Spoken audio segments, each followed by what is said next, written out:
coming up here. I'm so glad Susie could be here. And I'm so glad to have my grandson in the audience to hear his pops for the second time preach. He is so smart. He's 14 months old, and I'm sure he'll hang on every word. Actually, if I'm worth my muster as a grandpa, I will put him to sleep, like I will half of those over here on this side. But it's certainly good to be with you, and I enjoy this time together every year.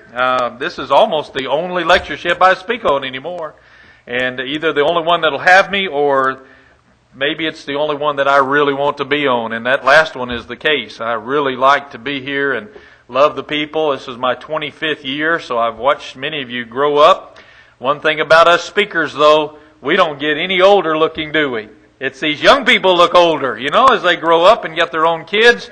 Speakers don't. We look younger all the time. Oh, brother, I don't know if I can get out of that one. Good to be with you and see new faces as well, too, and especially us older faces. Jay and I email often. Jay Yeager and I email often, and usually our closing statement is, "I miss your face." And I miss yours. It's good to be back. Jesus left Capernaum. He goes up to Jerusalem to observe the Jews' Passover, one of the 3 annual feasts or events that require all male Jews to attend, according to Exodus 12, verse 43, Deuteronomy 16 and verse 1.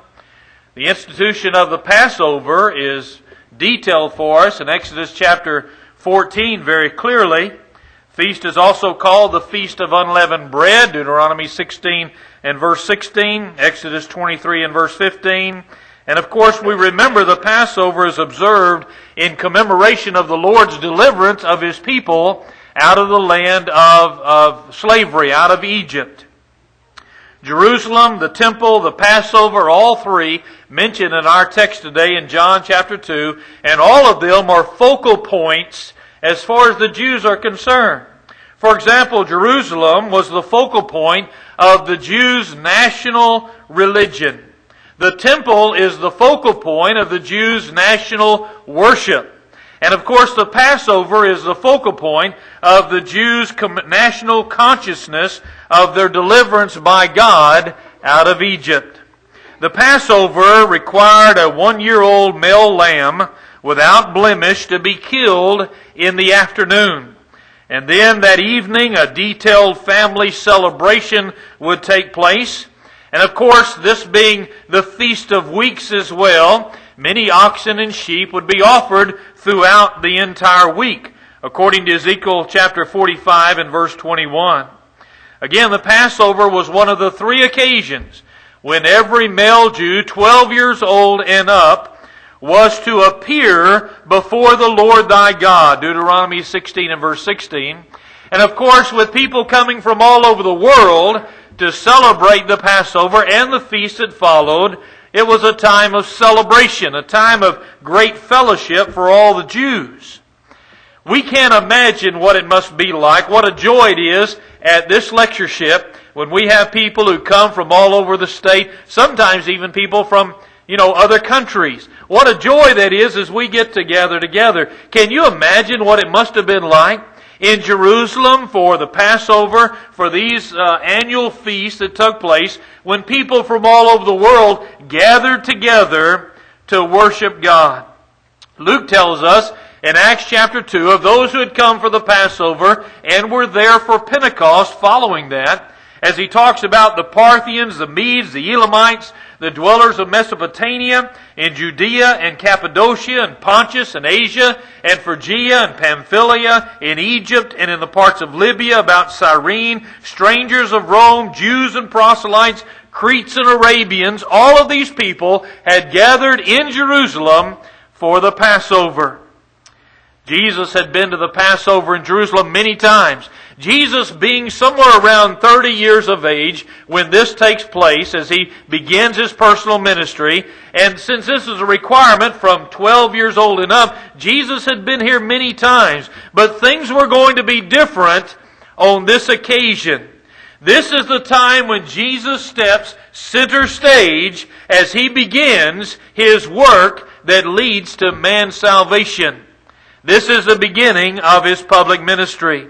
Now permit me, if you will, we really, to get the idea of what takes place of Jesus cleansing the temple, it will really help us to get some information here about the temple itself as we kind of put it into our mind and try to picture where all of these events are taking place. It's kind of tedious, it's a lot of information, but I really think it will help when we come down to understand what Jesus is doing. As we talk about the temple itself, it took up about 30 acres of land. And there are really basically two parts as far as the temple was concerned. In fact, two different Greek words describing the two different parts. The one part of the temple was actually the temple building itself, a small ornate structure which sat at the very center of the temple property. The holy place, or Holy of Holies, is what it was called. And only the high priest could enter its walls, and he did so once a year on the Day of Atonement. He was the only one that could enter into this place. But the second Greek word that's used in talking about the temple is the word heron, which is talking about the temple precincts, the courtyards around that temple building. And this is where we're going to be talking about today. Actually, 4 precincts or 4 courtyards that surrounded the temple area. The first and closest to the Holy of Holies, of course, was the court of the priest. And this is only the place the priest could come, as they would offer up their sacrifices and all on behalf of the people. The priests, along inside this courtyard of the priest, stood the great furnishings of worship. We read, for example, about the altar of burnt offerings, the brazen laver, the 7-branched lampstand, the altar of incense, a table of showbread. All of these were inside the court of the priest. And then there was another court, and that was the court of the Israelites. And this is where the Israelite men could come as they would bring their sacrifices in order to offer to the priest. They could have their joint worship services here as far as the court of the Israelites was concerned. And then there was the court of the women. Women were usually limited to this area unless it was a joint worship service with the men as far as being able to join them. They could also come here and proceed in to the court of the Israelites if they were bringing a sacrifice for themselves. But usually they were limited to the court of the women. And then lastly, the court of the Gentiles was a vast area surrounding all the other courtyards. And of course it would be the place where Gentile converts to Judaism could come and worship God. It was the only place that they could come to worship God. They were not allowed in any other place. 2 interesting points about the court of the Gentiles was, first of all, it was the courtyard farthest removed from the temple area itself, which represented the presence of God. It was the farthest removed. And not only that, it also had huge walls separating the court of the Gentiles from the other precincts or courtyards as well. And a lot of times on this courtyard wall, this huge wall, were tablets warning of death to any Gentile that tried to proceed further. And so they had their area, a vast area, all right. But they had their area where Gentile converts could come, but they could not proceed any farther. This was their center of worship. If a Gentile convert to Judaism wanted to worship, this was it. This was where he came. He could not go any closer, any farther.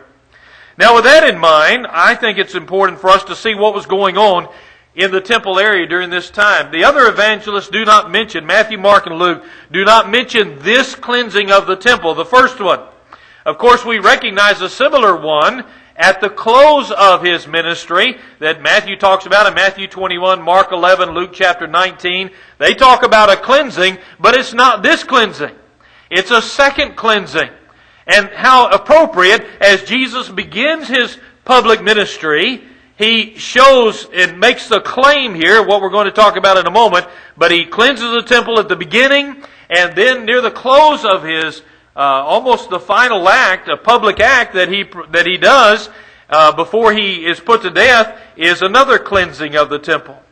You know, it's difficult to imagine the scene that must have been happening as Jesus enters the temple that day. You and I can't imagine the influx of people that are there to worship God. Jews, Gentile converts from all over the world are here, as Acts chapter 2 mentioned a moment ago. They're here to celebrate the Passover. They also did the Feast of Tabernacles, the Feast of Pentecost, which were to follow the Feast of Weeks, in other words. So it's really difficult for us to get the influx of people to Jerusalem into our minds from all over the world. They're here for the purpose of worshiping God. Now, all of these people were here to celebrate the feast, but they had two basic duties. And you would think these two duties would be rather simple. The only problem is they would be if people just allowed God to decide how they were to do this, but they didn't. They decided they wanted to come up with what they felt like was a better plan. And so, two duties that they had, and they became very difficult duties. Well, the duties are basically this. Every male Jew had to pay the half-shekel temple tax. Well, that should be simple, right? Then they were also to offer up the sacrifice to God for their worship to God, their animal sacrifice. And you think, well, that would be rather simple. But man took this and made it rather difficult. You didn't just go offer up your half-shekel Jewish coin. You didn't just go offer up your animal for sacrifice. They made it rather difficult. For example, some extra work went into this. The temple tax had to be paid with the Jewish half-shekel. People from all over the world didn't have those half-shekels. And so something had to be done in order for this to be paid with Jewish coinage. And then also the animals had to meet the approval of the priest in order for it to have the proper sacrifice. Well, as far as the temple tax was concerned, having to be paid from local currency, foreigners had to have their money changed. I think it's rather interesting if you've ever done any traveling, especially overseas, the way it is with having to get your money changed. Randy introduced me to that in Riga, and I never understood. I could go down to Jamaica, and I could give them $5, and they'd give me $5 million, and I like that. Until my daughter came and said, I need $1 million to buy some gum. What? But then I go to Riga with Randy, and Randy says, well, you give them $100, and they'll give you $50 back. And I'm going, this doesn't sound... This is exactly what's taking place with the Jews here.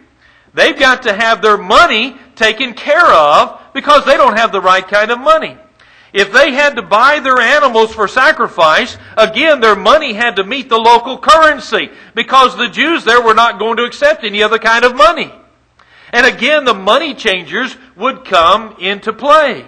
Now, as far as the money needing to be exchanged, foreign monies were unacceptable, and usually because they bore the image of man or maybe a God that the pagans might worship or something like that. You remember in Matthew 22 when the Jews approached Jesus about paying taxes, Jesus took out a coin and said, what image is on it? Or they had a coin, what image is on that? And they said Caesar. And he said, render unto Caesar the things that are Caesar, and unto God the things that are God. So we recognize that worldly currency would not be accepted at the Jews here, and so there were money changers available. In fact, very available to gladly exchange these unacceptable coins for the Jewish coinage. Matter of convenience, right? Well, you would think so, but probably not. Probably a way in which some could prey on the needs of others. For the money changers had a great racket going. They could charge whatever they wanted to. They could charge you if you wanted to change your worldly money into Jewish coins. They could charge you whatever they wanted to for that process to take place. F.F. Bruce tells us in his column, his volume on John, says that as much as 12.5% they would charge you to change your worldly money for that Jewish half shekel in order to pay your temple tax. Then think about the animals for sacrifice. People are traveling from all over the world to come to Jerusalem. Now, they're at home and they have their flocks and their herds, and they pick up that unblemished lamb, or whatever it is they're going to bring for their sacrifice to God. And now they travel days, perhaps weeks upon end to get to. A lot could happen to that animal to stop it from being unblemished, or maybe to have some kind of problem with it or something that would make it unfit. But not only that, you bring your animal from afar only to have the very great possibility that it's going to be rejected by the priest. You know, you may pick up this animal that you believe is unblemished. By the time you travel with it, you get there and the priest says, "Oh no, that's blemished. Oh, there's something wrong. Got a broken leg, or something's wrong with it." And it was going to be rejected. At one time, you know, that's not a problem. They could just go outside to one of the stockyards that were available outside of Jerusalem there, pick up their animal, buy another animal, and bring it, of course, to the temple courts. But for some reason now, the animals are no longer outside in the stockyards. They're brought into the temple area. You know, and you might think, how convenient. You know, I don't even have to go anywhere else. I just come right into the temple, and as I'm walking in that outer court, there's all the animals. Just for convenience. Now, it's very difficult to believe that that is the real reason why this was done. Again, it's true that a worshiper could bring their animal. You could bring your own animal for sacrifice, but just try it. They're not going to allow it. Why? Man, there's a business in here. And if you're going to help the economy, you're going to help the business that's being done right here in the temple. So your animal is going to be rejected, so you're going to have to buy another one. And where are you going to buy it? Right there at the temple. Someone's got their hand in this, and probably those vendors who were able to help fill the coffers of Annas, the high priest. But just let a person try to bring their own animal in, and it would probably not be approved by the judges. And so in order to save trouble and disappointment, animal sacrifices could be bought right there at the temple. You don't have to make another trip. It's just so convenient for you. And friends, animal merchants had a thriving business, a business they moved right into the courtyard of the temple. It would be tempting for the dealers to charge exorbitant prices, would it not? Look at what the money changers are doing. You've got to change your money. You've got to have that half-shekel temple tax, and I can charge you for changing it. Well, guess what? Those who sold the animals did the same. In fact, according to Edersheim, in the life and times of Jesus the Messiah, those who sold doves would charge perhaps, just to get it in our mind, they could charge about $4 for a pair of doves that were worth a nickel. Now that's a pretty good exchange rate, isn't it, for you if you're the one selling? Not such a good exchange rate if you're the one buying. But this is what was going on. No telling what extra they could get for a sheep. What extra they could get for an oxen. Much bigger, I can charge much more. So it was profitable to the sellers, perhaps even to the priest. You say, well, what did they have to do with it? Well, they probably sold concession areas. For these people to set up their booths for all the cattle, all the oxygen, all the dove sellers, everybody to set up their booths. And so there were booths everywhere, animals everywhere, right there in the outer court of the temple, the court of the Gentiles, for these people to purchase and all. So being convenient for all, right, and profitable for many, the thing became a recognized institution at the temple. Now, the temple area is crowded during Passover. We can imagine thousands upon thousands of out-of-town visitors. Apparently, the religious leaders crowded it even further by allowing all of these animals to be brought into this outer court of the temple, the court of the Gentiles. And what would that do for the Gentile converts to Judaism if this was their only area of worship and it's so crowded by all these animals? Surely the Jews had the Gentiles in mind, by wanting to help them to worship properly. No! They could care less whether the Gentile convert to Judaism was worshiping appropriately or not. They could care less. Remember, they couldn't get any closer. Signs put up on the walls. You get any closer, you're going to die. Well, they could care less if these Gentiles had an opportunity to worship God at their place at the temple. And isn't that what it was for? The temple area was for worship and prayer. The place of prayer had become a place of profit-taking. Sounds more like the trading floor of the New York Stock Exchange. No pun intended there. Sounds more like a barnyard than a place where one would seek God's presence. In fact, it seems as though Gentile worship would be functionally prohibited because they would not have their... Can you imagine what it would be like to try to worship God and you had to push the cows in between them in order to be able to kneel to pray into God or to worship God? Can you imagine what that would be like? Now, I know some people say, well, I've worshipped in places that were, very... Can you imagine what it'd be like if this was the only place you could worship? The only place for prayer, and you were commanded to come there, and then there was not a place? You'd have to work your way between the booths there, and then think about the smell. Think about the stench. Think about what you had to be careful about stepping in, and all of these things. And this was your place of prayer and worship. No wonder Jesus was angry at this. They had turned the house of prayer and worship, Jesus said, into a den of thieves. You think God was concerned about the Gentiles' worship? I believe that. He gave them this place to worship and pray to God. There was so much happening here as far as the Gentiles' opportunity to pray and worship, which is what that court was for, but also the money, the exchange rates, the bickering, the business transaction, the profiteering, all of these things taking place in a place that is reserved for prayer and worship.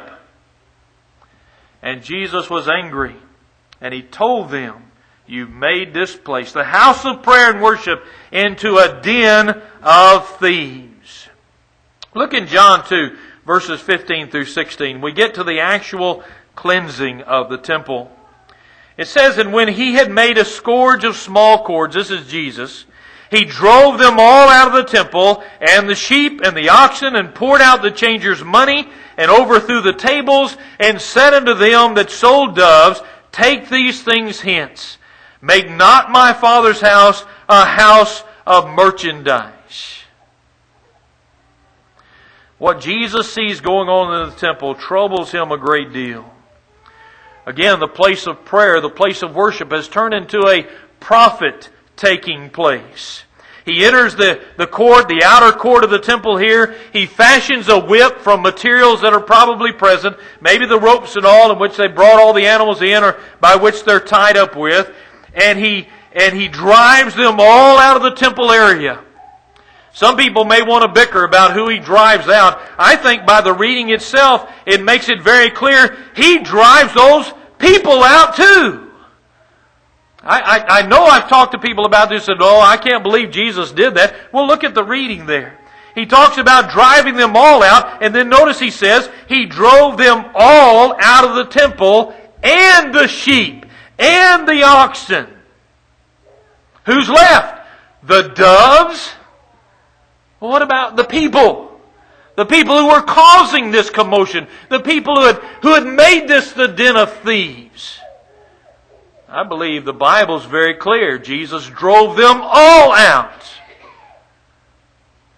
Not only that, He scatters the coins of the money changers, pouring them out on the ground, overturning their tables. And to those who were selling the doves, that's where Jesus said, "Take these things hence. Make not my Father's house a house of merchandise." Now, can you imagine the commotion here? I mean, we've got animals taking off in all different directions, and their owners taking out after them. and the bawling and all from not only the animals, but those profit takers too, because they're losing money here.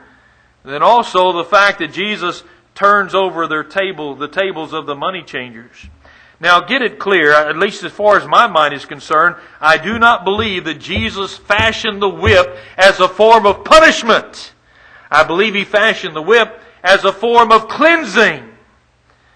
But if indeed the money changers would flee with their coins perhaps still scattered on the ground, well, you know there was some power involved in this that could cause these money changers to flee perhaps even their own money on the ground. There's some power here that was cleansing the temple.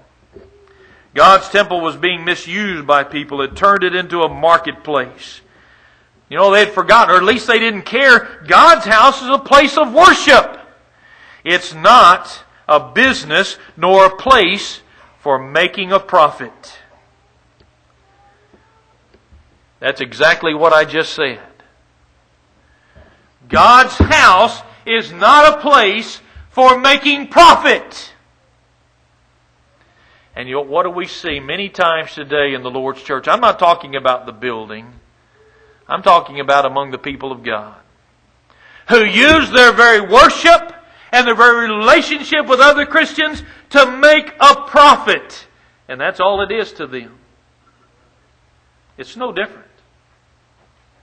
Jesus would be just as angry now, and maybe even more so. He's obviously angry at the merchants who exploited those who had come to God's house to pray and to worship. This isn't uncontrollable rage. What Jesus puts out forth here is righteous indignation. And both of them are called anger. You know, we've got to be careful with anger, don't we? It's a powerful emotion. And we need to be careful. It's right to be angry about injustices and sin. Friends, it is wrong to be angry over trivial, personal offenses. And yet as we look into our own lives, when do we become more angry? Oh, you've offended me! So what? Get over it.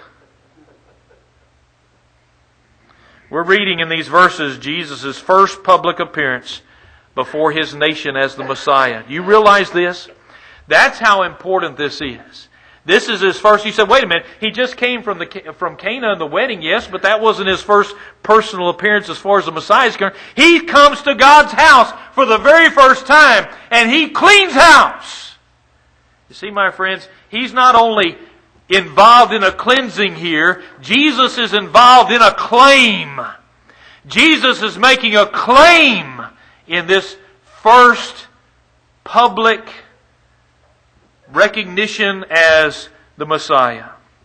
A cleansing and a claim. He cleansed the temple of the distractions and the distractors. And then He claims it His right by this act of authority, by cleansing His Father's house.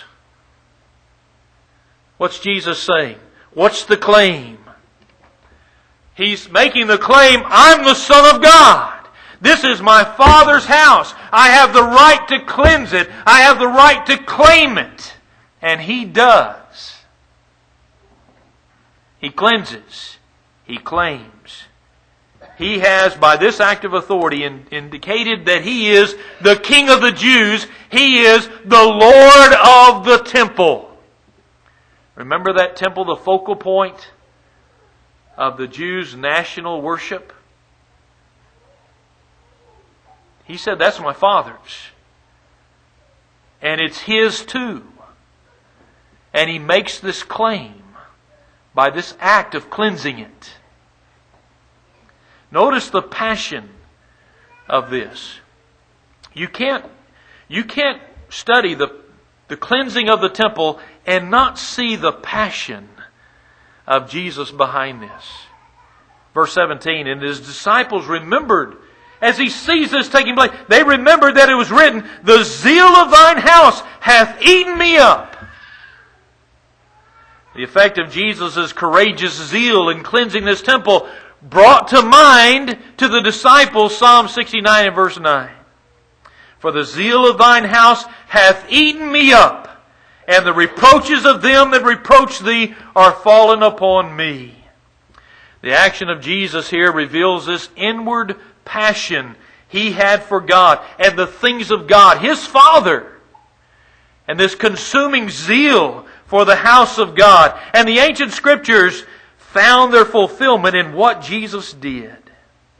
What did He do? He exercised His right as the only begotten Son of God. He took the oppressors, He took the disruptive, the evil dealings in the temple as an insult against God Himself, and thus He did not deal with this half-heartedly. There was passion in what He did in this cleansing. Sometimes I actually hear people talk, trying to explain this with the idea of Jesus went in and shooed them out. That's not what I read. Jesus went in and drove them out. He went in and cleansed the temple. They were disruptive to the house of God. And Jesus was not half-hearted. Jesus, according to those around, saw the passion. Would to God people around would see the passion again. How we need the passion. Jesus acts out of zeal for His Father's house, laying claim to the temple and cleansing it in His Father's name. And in doing this, He fulfills the prophecy that our Lord's zeal for His Father's house will also bring about His death. Actually, this prophecy is more fulfilled in the last cleansing of the temple, because it was the very means that inaugurated what they've been planning all along to put Him to death. But it was through the cleansing of the temple. Matthew 21, Mark 11, Luke 19. Now, of course, this would not go unchallenged. I mean, you take away people's profit-making, you're going to get a challenge. That's exactly what takes place in verses 18 through 22. Then answered the Jews and said unto Him, What sign showest Thou unto us, seeing that Thou doest these things? Jesus answered and said unto them, Destroy this temple, and in 3 days I will raise it up. Then said the Jews, 46 years was this temple in building. Wilt thou rear it up in 3 days? But He spake of the temple of His body. When therefore He was risen from the dead, His disciples remembered. Wow! This is 3.5 years. This is what He was talking about. His disciples remembered that He had said unto them, and they believed the Scripture and the word which Jesus had said. Too bad it took them so long to get the point. Jesus wasn't hiding it. You know, the Jews in particular, the Jewish religious leaders, directly challenge our Lord's actions in cleansing the temple, confronting Him with a challenge. We demand a sign. What gives you the right to do this? You can understand that, can't you? I mean, here are the Jewish religious leaders who are in charge of the temple, you know, as far as the upkeep and all of these, the sacrifice and all these things. And then someone comes along and challenges that by what they did. You know, you're out here and you're driving your car, a policeman pulls over and he's going to give you a ticket. And if you're wise, you know, you'll, thank you, sir. Thank you, officer. But let's say just an ordinary citizen pulls you over and starts berating you the way you drive. You ever had that done before? Whew. But, you know, what are you going to do about that? You know, who are you? What? Well, here are the ones in charge of the temple challenging this. What gives you the right? Put up or shut up is basically what they're saying. We want a sign. The irony is that what Jesus did in the temple, that is the sign. Read Malachi 3, 1 through 3. That's exactly the sign of what the Messiah would do. Kind of gives you the idea, these people in charge of the prayers, the worship, all of these things in the temple, they don't even know the Scriptures. This was the sign. They, show us a sign. Jesus doesn't give them a sign. I mean, He's already changed the water into wine. He's already done a couple of miracles as He comes into Jerusalem and cleanses the temple, but He's not going to jump through their hoops. He doesn't even try to convince them who He is. Instead, He speaks to them of the ultimate sign. Destroy this temple, 3 days I'll raise it up. And you know how they are. You remember Nicodemus in chapter 3 of John? He thinks literally, how can I enter into my mother's womb? When he says be born again. You must be born again. How can I enter into... Thinking literally. Well, that's exactly what they're doing. How can you... this temple took 46 years to build and it's not complete yet. And you claim you can destroy it and build it back up in 3 days? How can you do that? John tells his readers what we already know. It's not what Jesus was. He wasn't talking about that physical building. He was talking about His earthly temple, His body. He knows that earthly temple, the temple itself, was going to be destroyed soon. Jesus knew that. Mark chapter 13, verses 1 and 2. But He's talking about Himself. He's talking about His coming crucifixion. Friends, He's not trying to help these Jews to see who He is. He's not making that argument. Believe in me as the Messiah. He's actually prophesying to them that you're not going to believe in me and you're going to crucify me. But then His victory will be shown in 3 days when He's raised from the dead. The Jews don't understand that at all. Don't you know they're walking away scratching their head? That guy's a kook. That guy don't know what he's talking about. Sad thing is the disciples are going away. They don't have a clue either. Remember, it's not till after He's raised. Oh, yeah. The cleansing of the temple does not permanently eliminate the abuses described in this text. That's not what Jesus was doing.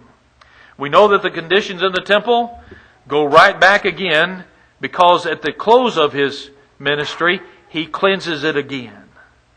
So He hasn't taken care of the abuses of the temple. That's not what Jesus is doing here. Jesus begins His public ministry with a claim.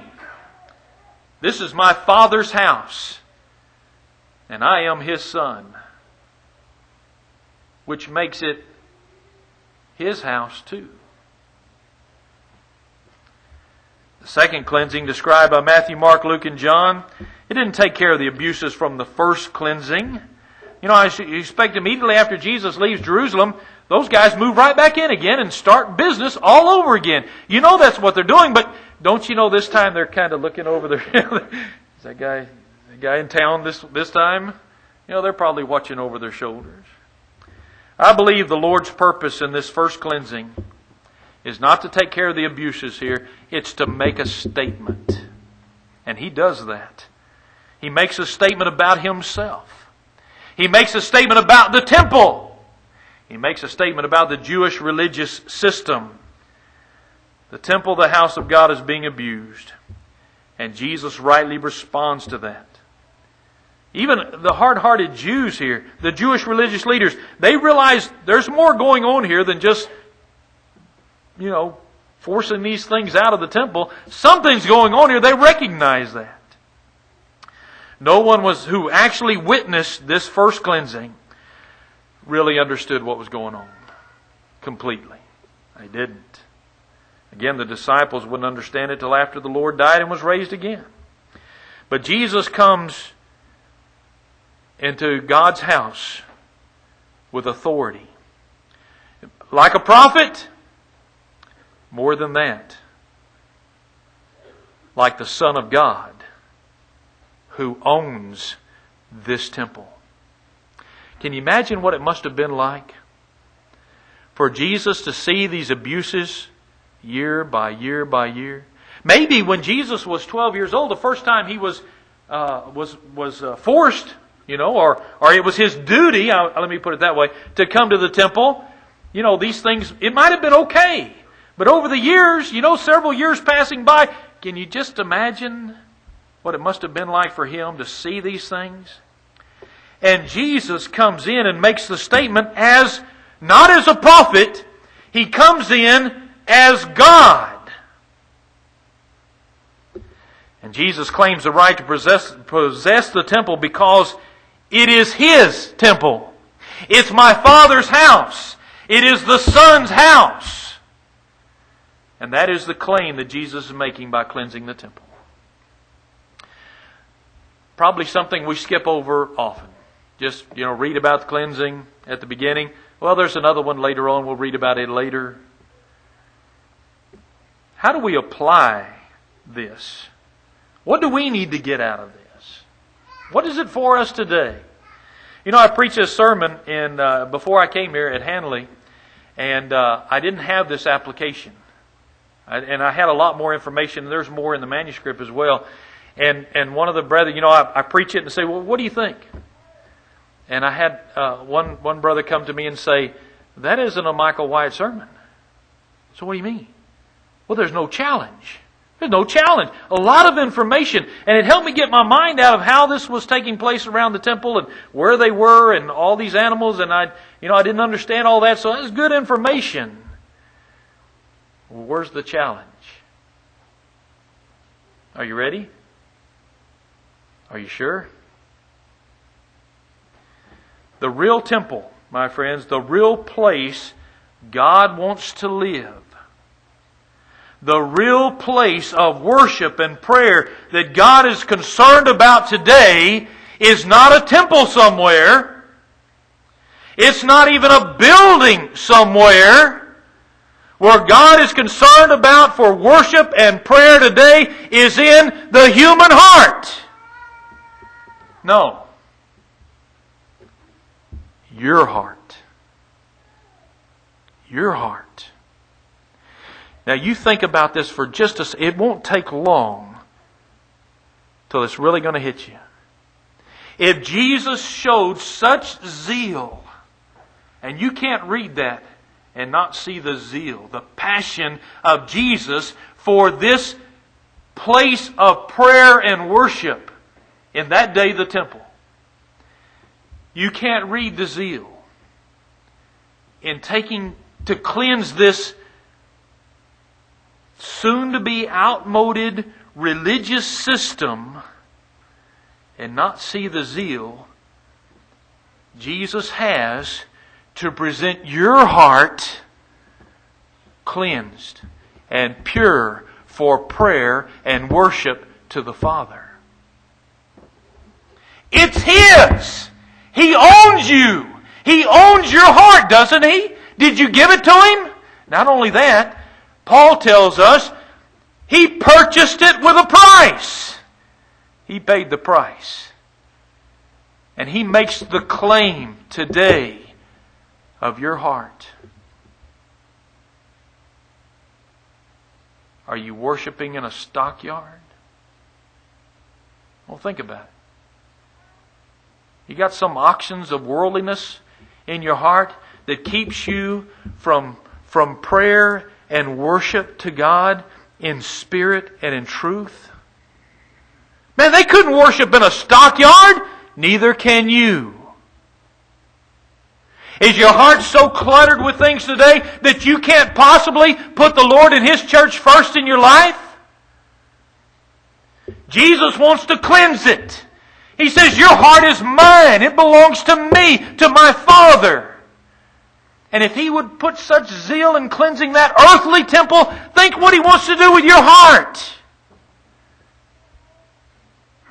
Do you allow sports to crowd out your heart so much that you can't really put God first?